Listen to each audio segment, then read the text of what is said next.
Hello, my name is Tasha Newcomb. I'm a licensed clinical social worker with Hamilton Center. In continuing our webinar series related to loneliness, today I'm going to be talking about loneliness and making social connections. As a reminder, loneliness is a feeling that is often caused by feeling like we do not have connections or relationships with others. Feelings of loneliness may last for a couple of days, but typically go away. If you are experiencing feelings of loneliness for a prolonged period of time that are accompanied with isolation and withdrawal, please talk to a mental health professional, as this may be a sign of a more serious issue such as depression or anxiety. In today's webinar, I will be talking about some of the ongoing impacts of loneliness that causes a lack of social connection. I will talk about what social connection is, and I will provide some examples of ways to improve social connection. Research has shown that ongoing loneliness may be causes for health problems later in life. For example, some impacts of chronic loneliness or lacking social connection or social isolation may put others at an increased risk for heart disease and stroke, may have higher rates of depression or anxiety, may be at an increased risk of self-harm or suicide, may experience sleep problems and fatigue, cognitive decline, inflammation and changes in blood pressure, and substantial use and other health-related behaviors that impact well-being, such as poor diet, decreased physical activity, and crossover into other health problems. Increased risk of premature death is also associated with lack of social connection. Social connection is something that is as fundamental to human need as food, water, and shelter. Social connection can be a proactive approach to living a fulfilled and happy life. Social connection can increase life satisfaction, education, attainment, and performance in the workplace. You may also experience more connected communities as social connection starts to increase. So what exactly is social connection? Social connection has three vital components, which are structure, function, and quality. Structure is defined as the number and variety of relationships and frequency of our interactions. Some examples of structure are household size, friend circle size, and marital and partnership status. Function is the degree to which relationships serve various needs. Examples of function in social connection are emotional support, mentorship, and support in a time of crisis. The third factor of social connection is quality. Quality is defined as the positive and negative aspects of relationship and interactions. Some examples of quality are relationship satisfaction, relationship strain, and social inclusion or exclusion. One thing to know about social connection is that it is a continuum. We may have periods in our life where we experience a high level of social connection. Maybe it's in the workplace and we have a job that we love, and it's at home and we have our family is together, we're attending sporting events, we're going to school functions. Later on in life, social connection may change. Maybe we have retired and we no longer work that job where we felt connected to our coworkers and peers. Maybe our children have left the house, so we're no longer going to sporting events, so our life outside of the home has changed. So we may go from high levels of feeling socially connected to periods where we feel like we have a low level of social connection. This is a normal process in life related to social connection. It may be impacted by our socioeconomic status, our relationship status, and our family size. As our life chapters change, so does our social connection. One of the other factors contributing to social connection or lack thereof is the increased use of social media and social connection through online platforms. For those of us who do not have access to online platforms or social media, we can often feel disconnected from others.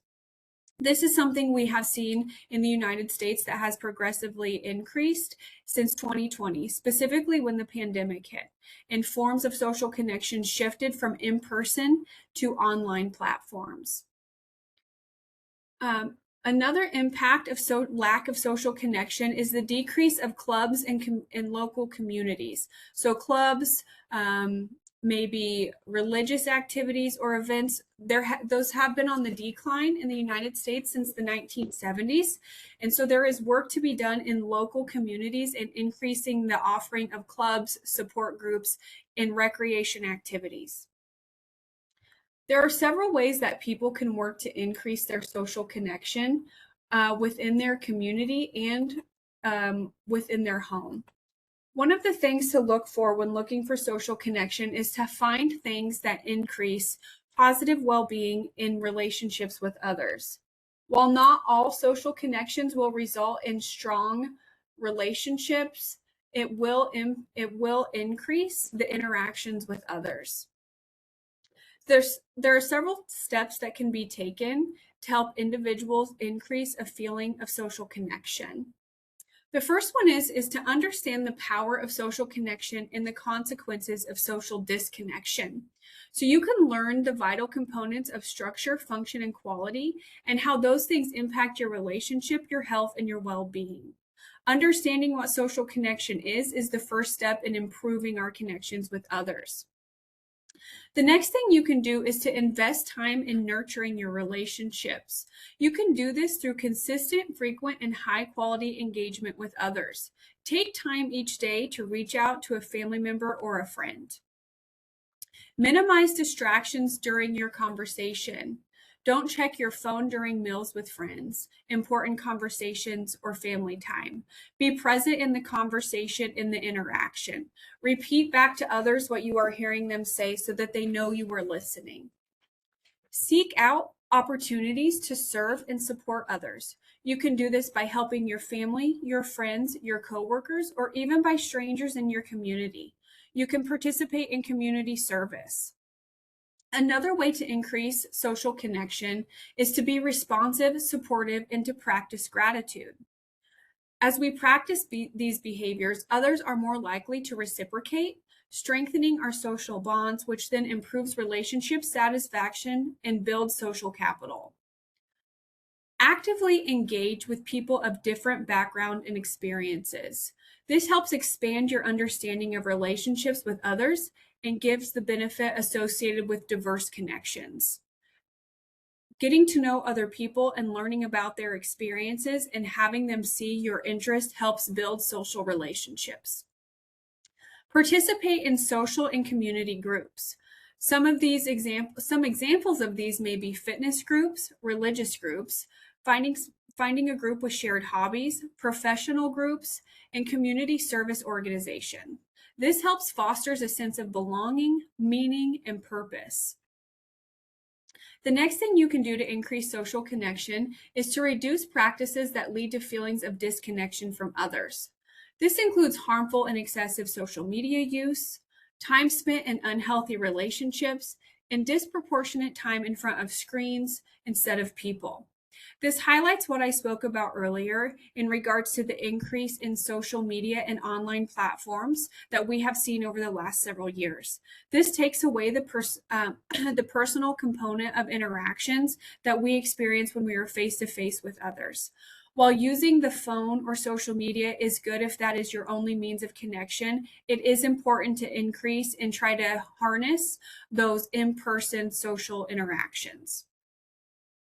It's also important to seek help during times of struggle.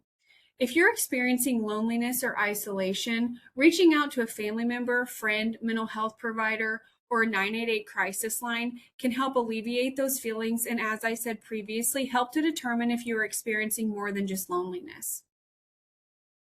Another way to help increase social connection is to ensure you are being open with your healthcare providers.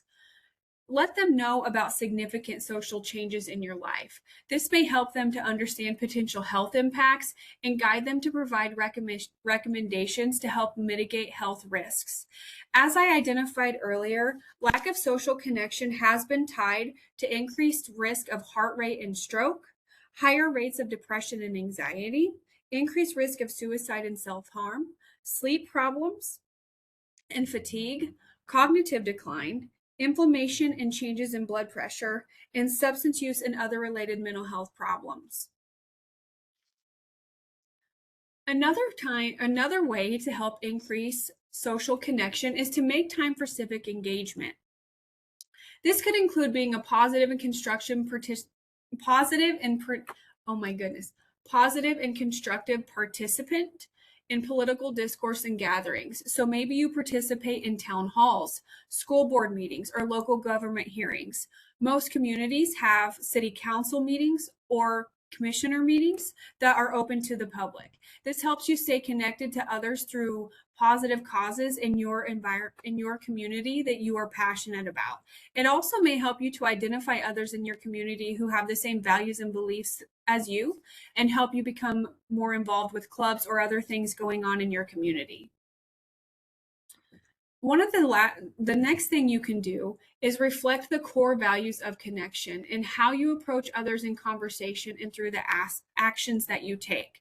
There are some things that you can ask yourself in helping you to consider your interactions with others. How might kindness change the situation?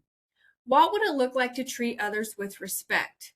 How can I be of service? And how can I reflect my concern for commitment to others? Asking yourself these questions helps you to reflect on how you interact with others and may help you to identify changes that you can make to help better foster relationships. It's also important for you to ask those same questions about how others are treating you to help you evaluate the strength of the social connections that you do have. Remember that social connection happens on a continuum. So the social connections you have right now may not be the social connections you have in the future. Using the tools we just discussed can help you establish more meaningful social connection as your circumstances in life change.